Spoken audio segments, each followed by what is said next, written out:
Et maintenant, vous voulez voir le curriculum vite fait du Marcel?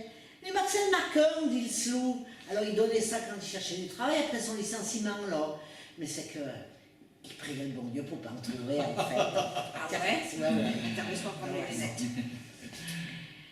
Alors, monsieur Marcel Marcon, dit le Slou, né le 28 juin 1927 à Sainté, dans la Loire. Je suis un gaga pur souche, mais mes parents descendent de la Haute-Bigue. Je suis allée à l'école au Bussy à Roche-la-Molière, avec Mme Besse pour les motrus et Mme Berthollet comme institutrice pour les grands galopiers du Certif. Elle était très sévère. Quand elle faisait la trogne et sa punition préférée, on restait à Carcassonne au moins 10 minutes apogée au coin de la turne, sans bouliquer. Les jeudis, cette maîtresse allait à la chasse au bartavel ou au sanglier à travers les piales. Elle clanquait avec les autres chasseurs à s'enquiller derrière la cravate, quelques bonnes chopines du vin vieux, du beau pif, la cigarette au bec, avec son chien corneau qu'elle appelait Taillot, le fusil en bandoulière. Et si elle avait tué un lapin ou un lièvre, son réflexe était d'étirer les oreilles et les pattes de l'animal de chaque côté de sa doucière pour que tout le monde sache son adresse au fusil. Elle courattait dans les piales toute une sainte journée, pendant que moi j'apprenais mes tables de multiplication à la loge, et ça me faisait tirer peine de ne pas les savoir le lundi. Voilà mon école.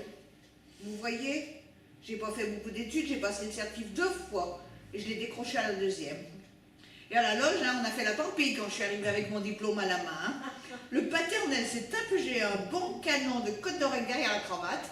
Et nous, on a mangé avec le poisson un bon morceau de pâté aux pommes préparé par ma main avec de l'anthésite. Après, j'étais apprentie chez le Toine comme maçon dans la Creuse pour passer en CAP.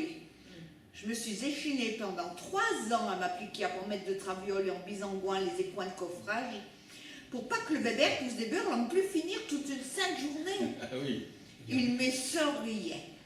On se morfondait à tous les temps. Quelquefois, quand ça gelait à pierre fendre ou sous un soleil de plomb, on avait les ébargoules pour en finir à la fin de la journée par un bon canon qui descendait doucement par la corniole.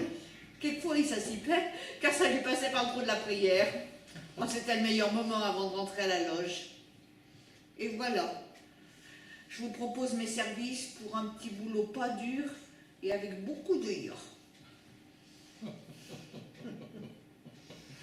Ouais, bah c'est vrai qu'il n'avait pas l'air de bien chercher quand même. Il n'a pas dû en trouver. Bah, et puis franchement, un curriculum comme ça, moi je reçois, j'embauche pas. Hein. Ben non.